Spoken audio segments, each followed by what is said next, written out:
Smart Ideas avec Romain Dénin, bonjour. Bonjour. Bienvenue, vous êtes le cofondateur de Biotheos, l'un des lauréats du concours Move with Manutan. On en parlera dans un instant. Biotheos, vous l'avez créé en 2021 avec Romain Baheux. Et avec quelle idée, c'est quoi Biotheos? Alors chez Biotheos, c'est assez simple, ce qu'on fait, c'est qu'on améliore la qualité de l'air des espaces intérieurs avec des micro-algues. En fait, on a développé une technologie brevetée autour des algues. On met en relation des polluants qu'on retrouve dans l'air avec ces algues. Ces algues vont se développer grâce aux polluants pour ensuite ressortir de l'air plus pur. D'accord. Non, alors c'est quoi? C'est un purificateur, c'est une machine, c'est quelque chose qu'on pulvérise? Comment ça marche? En fait, l'idée, on a commencé dans les métros. Parce qu'on s'est rendu compte que la qualité de l'air dans les métros était un vrai enjeu de santé publique. Et donc, on a commencé dans les métros avec des machines qui font 2,30 m de haut, 80 cm de large, avec cette technologie à l'intérieur. Et ensuite, on a miniaturisé ça pour miniaturisé cette technologie pour mettre ça dans des espaces tertiaires. Typiquement dans des bureaux, dans des cafétérias, dans des halls d'accueil d'entreprise. D'accord, et donc ça capte l'air ambiant, ça le filtre en quelque sorte. Exactement. Grâce à ces micro-algues, c'est ça? Mais naturellement, c'est par rapport à des filtres classiques qui vont être plutôt des filtres mécaniques, qui vont capter la pollution mais qui vont sans la détruire. Nous en fait, les micro-algues vont consommer ces polluants pour se développer.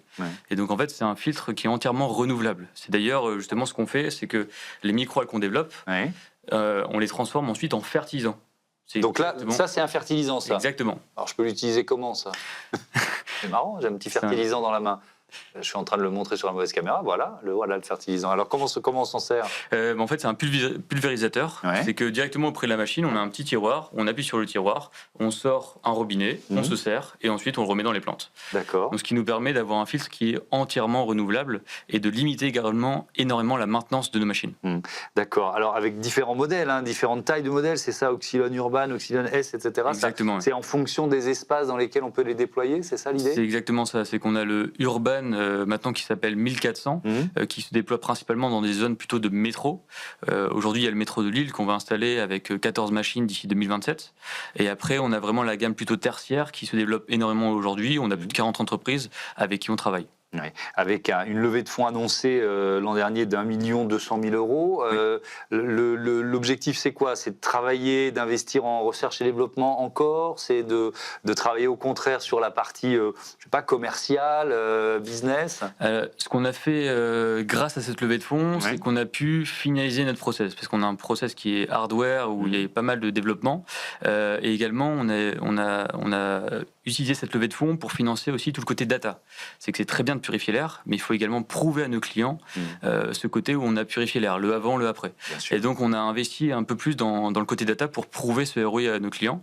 Et aujourd'hui, on a une solution qui a fait ses preuves sur le marché, mais là maintenant, on attaque vraiment, c'est le côté business, le côté commerce, où là aujourd'hui, on a commencé à commercialiser depuis mars. D'accord, donc c'est tout récent et vous êtes donc l'un des lauréats de ce concours Move with Manutan. On avait reçu ici même le patron de Manutan qui tient vraiment à ce concours. Alors ça vous permet d'être invité ici, mais qu'est-ce que ça change pour vous un tel soutien de Manutan? Nous, ce que ça représente, c'est déjà pour la petite histoire, c'est que Move with Manutan, c'est la deuxième fois que je postule. La première fois, ils ne m'avaient pas reçu, tout simplement parce qu'on n'était pas assez mature. Et donc là, ce qui a changé cette année, c'est vraiment la maturité de la société, le côté business, comme je le disais, qui est vraiment présent. Et donc, ce qui leur a permis d'avoir plus confiance en Biotheos. C'est un bon signe pour vous aussi. Exactement. C'est ça, je comprends ça dans ce que vous dites. Et aujourd'hui, un leader comme Manutan qui nous accompagne, pour nous, en plus de ça, c'est le côté mentorat. Être accompagné par des gens qui ont de l'expérience sur le côté business, le côté commerce, où aujourd'hui, notre société, avec mon associé, on est tous les deux ingénieurs de base, mais je m'améliore constamment sur le côté commerce, parce que je suis le commercial de la boîte, mais j'ai besoin justement de gens qui ont de l'expérience dans le B2B, justement, pour me faire progresser. Donc c'est un peu ça qu'on recherchait chez Move with Manutan. C'est vraiment ce côté où il nous accompagne à aller plus loin pour cette partie commerciale. Avec quels objectifs, là, à moyen, à long terme, l'industrialisation, le passage à l'échelle, j'imagine, peut-être d'autres marchés que la France? Comment vous voyez les 5 prochaines années? Alors les 5 prochaines années, donc déjà aujourd'hui, on a déjà commencé à industrialiser. On est avec un industriel local en France qui nous permet de faire du 50 machines par mois. Okay. Ensuite, on a déjà commencé à faire un peu d'international. On est présent aujourd'hui au Luxembourg. On commence également à avoir des discussions avec la Belgique, la Suisse, où on commence à avoir des sociétés sur place qui s'intéressent à nos solutions. Donc, d'ici 5 ans, en tout cas, c'est qu'on devienne un leader européen sur tout ce qui est qualité de l'air dans les entreprises. Merci beaucoup, Romain Desnains, et bon vent à Bioteos. Voilà, c'est la fin de ce Smart Impact. Je voudrais remercier Nathalie Croiset, la coordinatrice éditoriale, Alexis Mathieu, en charge de la production de l'émission, Charles Gratel, le réalisateur, Alban Jacquin, au son. Belle journée sur Be Smart for Change. Salut.